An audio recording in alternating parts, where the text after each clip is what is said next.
Hello, and welcome back to Art Theories. This week, we're going to be talking about an art movement called Surrealism. To put it as simply as possible, Surrealism was an attempt to make art that came from dreams and the subconscious.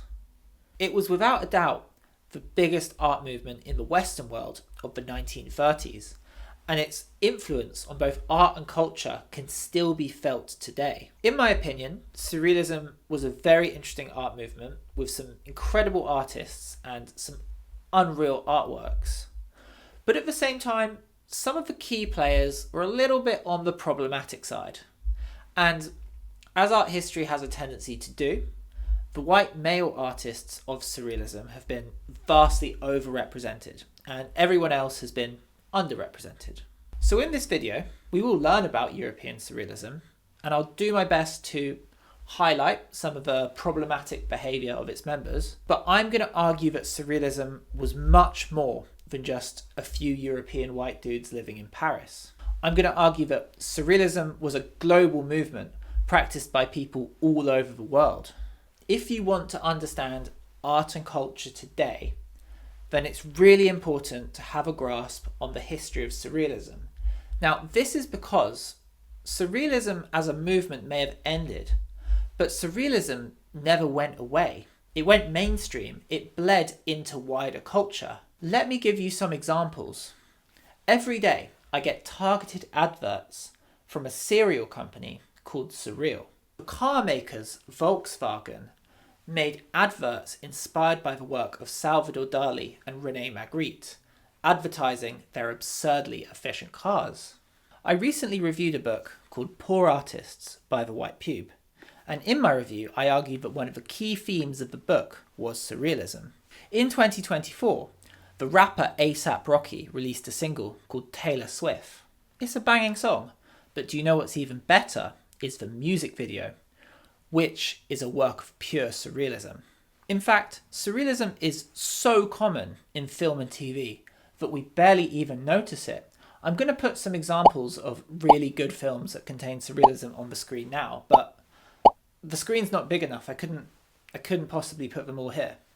If we were to judge an art movement by how much it affects the wider culture, then Surrealism was a wildly successful art movement. And like I said a moment ago, I think it's important we understand Surrealism because it's still a very active ingredient within our culture.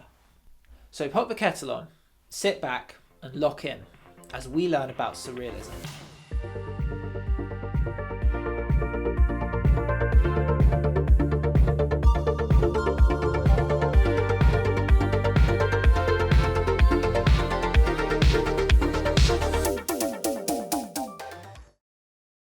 The term surreal was first coined by the French poet and art critic Guillermo Apollinaire in 1917, and it literally translates from French as above real. At this point, the definition of surreal was still quite vague, and it wasn't explicitly tied to these concepts such as dreams or the subconscious. So Apollinaire had coined this new term in 1917. The thing is, there was a war going on, so the term didn't really catch on. Everyone was a bit busy in fields killing each other. And then, tragically, in 1918, only 1 year later, Apollinaire died of the Spanish flu. However, before passing away, Apollinaire had been using the term when talking with his friend, the poet André Breton. Now, if you're a long-time watcher of art theories, you may recognise the name André Breton. I mentioned him in my last video, the one on Dada, and on the Frida Kahlo video. The main thing to remember about André Breton was that he was a scumbag. He was sexist, he was homophobic, he had a massive ego, but he was very good at staying relevant. He was always in the middle of whatever art movement was trending at the time. So André Breton is talking with his friend Guillermo Apollinaire, and Apollinaire is talking about surrealism, and this plants a seed in Breton's brain. It takes a while for that seed to grow into the art movement that we now know as surrealism, but for the time being, it's World War I. and everyone has to do other stuff. No one can really get on with their art practice. Andre Breton is working in a psychiatric ward of a hospital because he had a background in medicine and he was working with victims of shell shock. And during this time, Andre Breton became interested in the writings of Sigmund Freud, specifically Freud's ideas about dreams and the subconscious. This is important for later on. Okay, let's skip forward to 1924. Andre Breton has been kicked out of Dada and he's bored. He's got nothing to do. So he starts a new movement called Surrealism, based off of his dead friend's word. And later that same year, Andre Breton publishes the Surrealist Manifesto. In the Surrealist Manifesto, Andre Breton praises the writings of Sigmund Freud, and he expresses a desire to create art and poetry that explores dreams and the subconscious.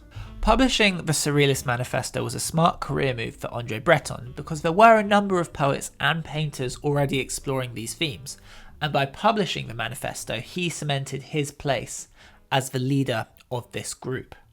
The first visual artists to join Surrealism were Man Ray, Max Ernst, Andre Masson, and Joan Miro. Then, over the next few years, as Surrealism would grow in popularity, it would attract big names such as the Belgian painter René Magritte and Salvador Dali. So, the Surrealists wanted to explore dreams and the subconscious within their paintings. But how the hell does an artist even go about doing that? Well, they had two ways. The first way was called automatic drawing and writing.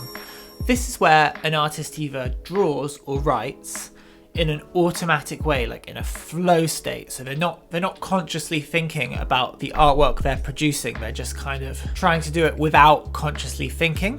And the Surrealists believed that this would create pieces of writing or drawings which were a direct result of their subconscious.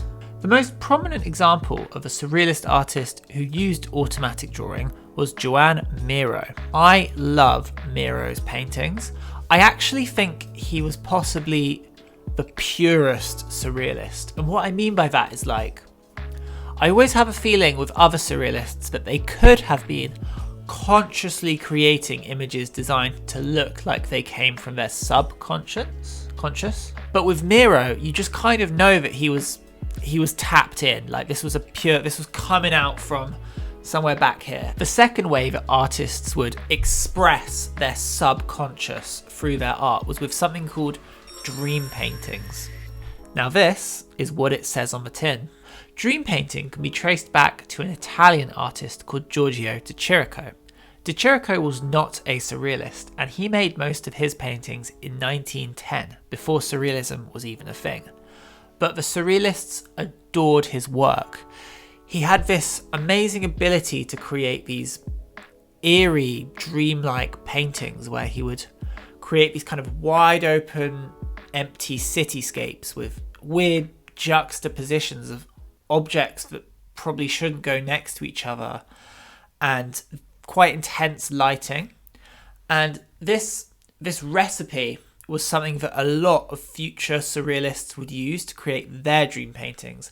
Artists like René Magritte, Max Ernst, and Salvador Dali all kind of borrowed this recipe off Giorgio de Chirico.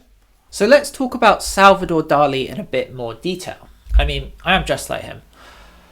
Salvador Dali was definitely the most famous of the Surrealists, and he was famous for two things. Firstly, his paintings are unreal. I don't care what anyone says. A lot of people criticize Dali's paintings. They are out of this world. The technical mastery and the imagination is off the spectrum. But he was famous for something else as well. He was famous for developing a very eccentric, flamboyant persona. He had the mustache, he had the outfits, he had the weird pictures of him with cats and stuff.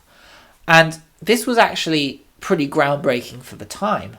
Salvador Dali was the first modern artist to embody a wacky, larger-than-life persona, and this did wonders for his career as an artist. And as the 20th century progresses, we see more and more artists taking on their own flamboyant, larger-than-life persona. And whether those artists realise it or not, They were all participating in a tradition that was started by Salvador Dali. As a young man, Salvador Dali was an anarchist, and he was even arrested one time for burning the Spanish flag. But as he got older, he became seduced by fascism. He developed an obsession with Hitler, and he accepted medals from Franco, the dictator of Spain. Now, this caused a little bit of tension within the Surrealist group, because Dali was the only Surrealist with right-wing views. Pretty much all the other Surrealists were committed communists. Eventually, Salvador Dali was kicked out of the Surrealist group by André Breton. But at this point, Dali's brand was bigger than Surrealism, so it didn't really affect him much. And Dali went on making the same kind of art and doing the same kind of antics. He was just kicked out of the band, basically. But Dali's harshest criticism came from none other than Sigmund Freud himself. Dali was a big fan of Sigmund Freud's writings, like most of the Surrealists were, and Dali had wanted to meet Freud for a long time. And in 1938, Dali got an opportunity to meet Freud in London. So Dali went to Freud's house in London and he brought a painting along, and he was like, "Mr. Freud, what do you think of my art? What do you think of my painting? Look, here it is. Please give me compliments." And basically what Freud said was, "In your paintings, I see the conscious, not the unconscious."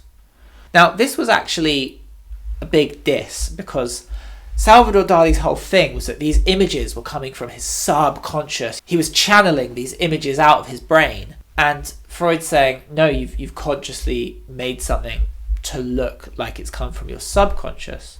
So Dali was pretty upset with that. He had a big ego anyway, and he was hoping for compliments, but instead he got criticized. So up until this point, Surrealism had been based in Paris, and André Breton had been its leader. However, all that was about to change, because the Second World War was just around the corner.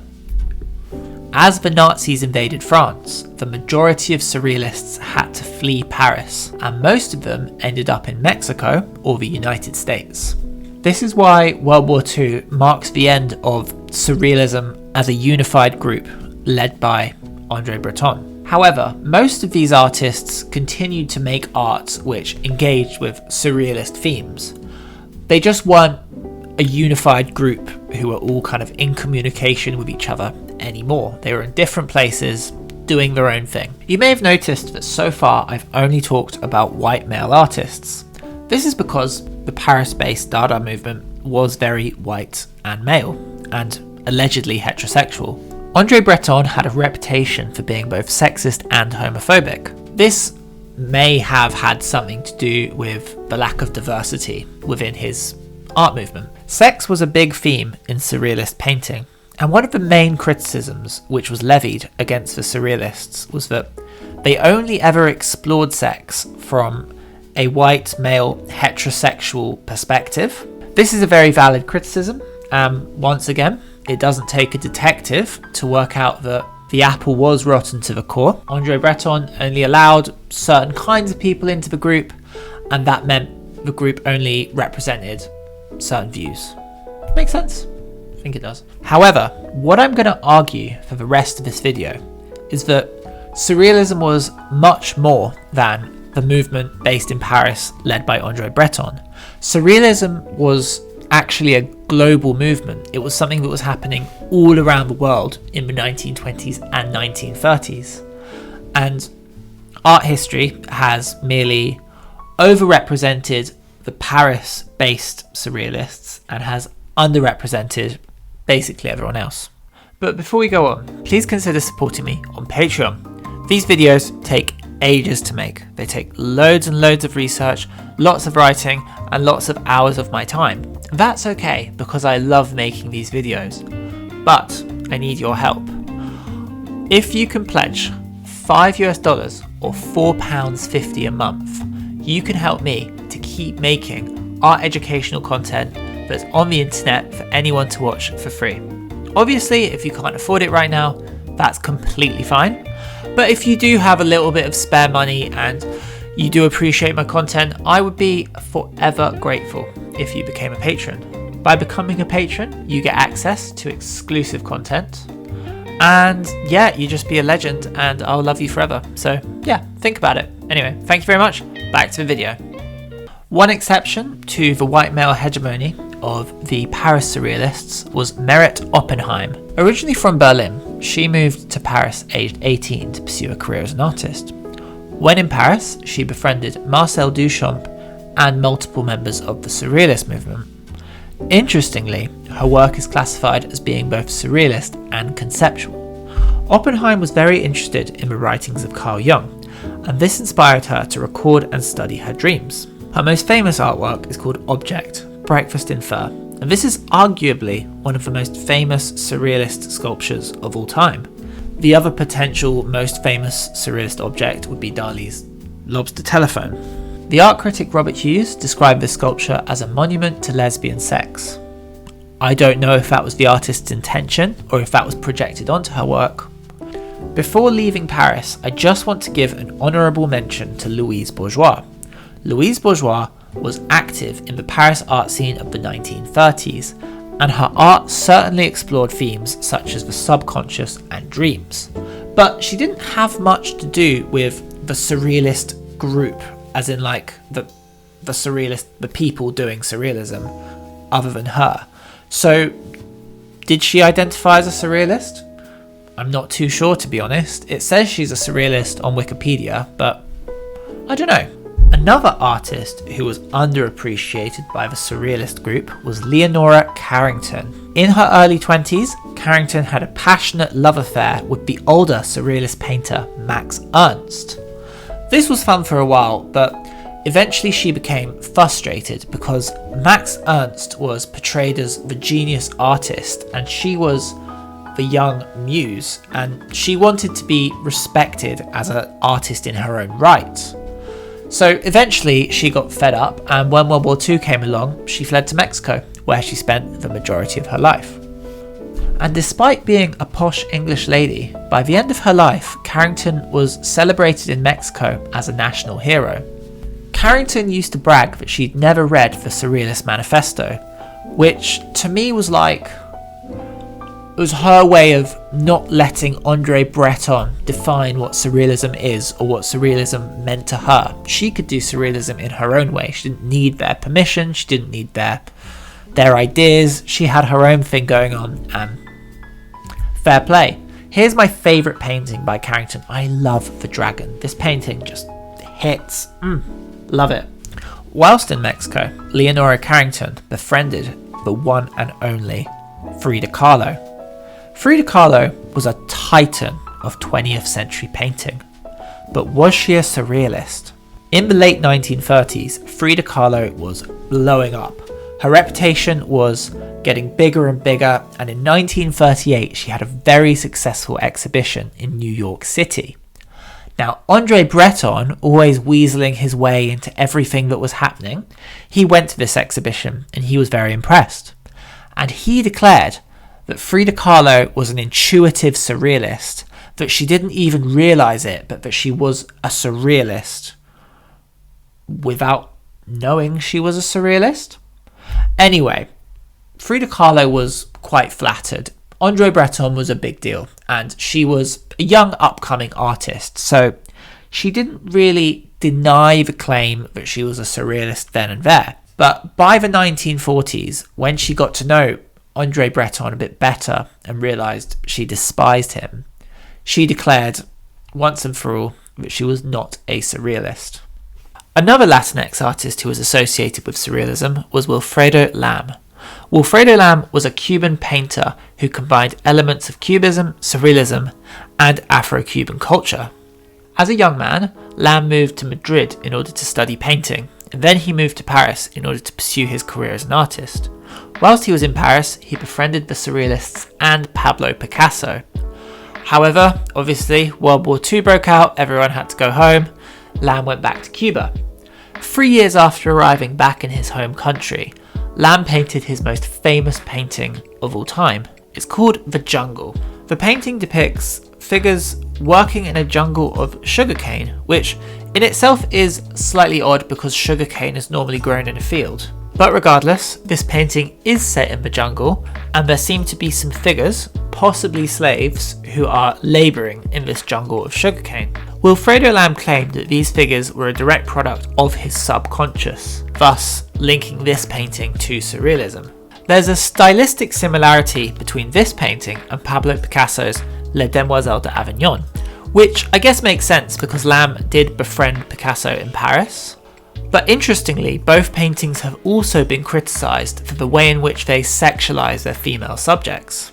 But I wanted to show you this painting because I think it's really interesting the way that Lam is able to create this blend of Cubism with Surrealism with Afro-Cuban culture. So as I've already mentioned, World War II triggered the end of the Paris-based Surrealist movement, and this was because all the Surrealists had to flee Paris, and most of them went to Mexico or the United States.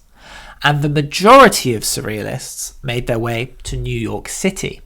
Now this is really significant because this signifies the moment when New York takes over from Paris as the cultural epicenter of the world, and from this point on, most of the major Western art movements spawn from the United States rather than from Europe.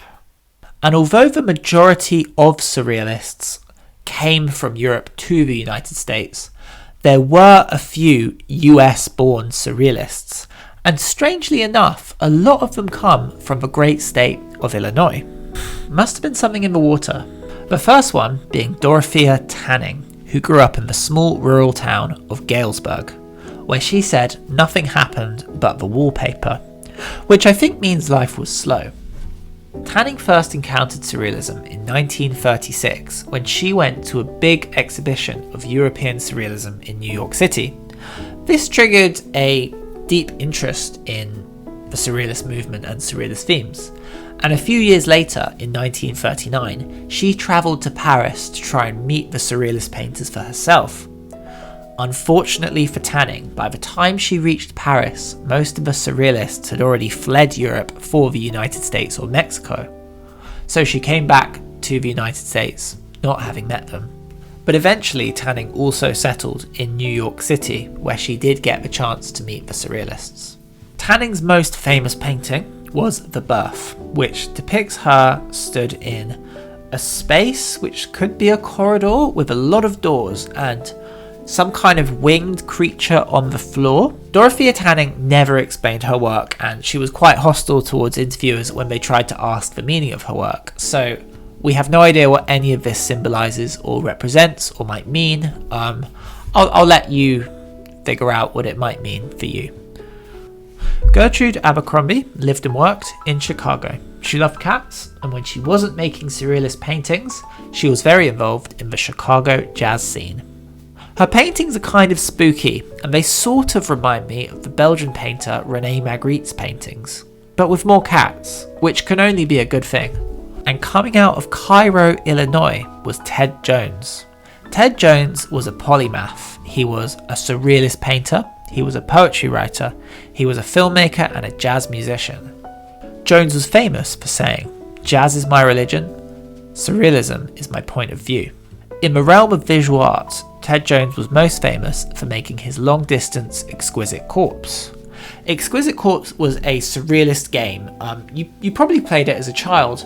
Basically, you fold up a piece of paper and everyone draws like a portion of the paper, but no one can see what anyone else has drawn. And then at the end you unfold it, there's a big reveal, and it's very fun. Anyway, Ted Jones did long-distance Exquisite Corpse. 132 artists took part over, I think it was like 3 decades.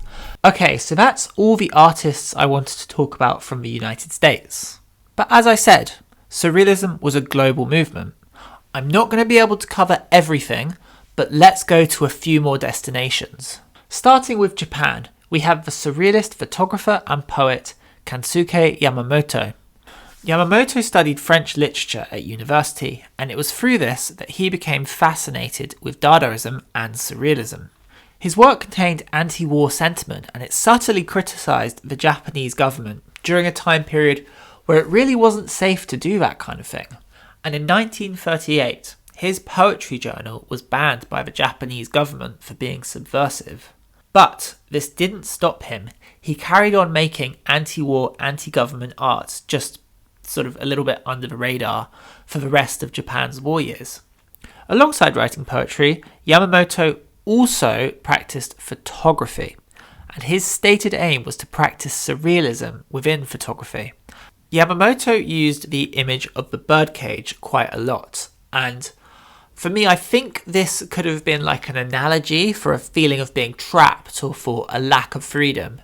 As I said, his work did contain subtle criticisms of the Japanese government, and I think this could have been one of the ways that he was criticising his government was through subtle analogies such as a birdcage over a city. Okay, so we've already been to Cairo, Illinois, but now we're heading to Cairo, Egypt, where the politically engaged Surrealist group Art and Liberty were active.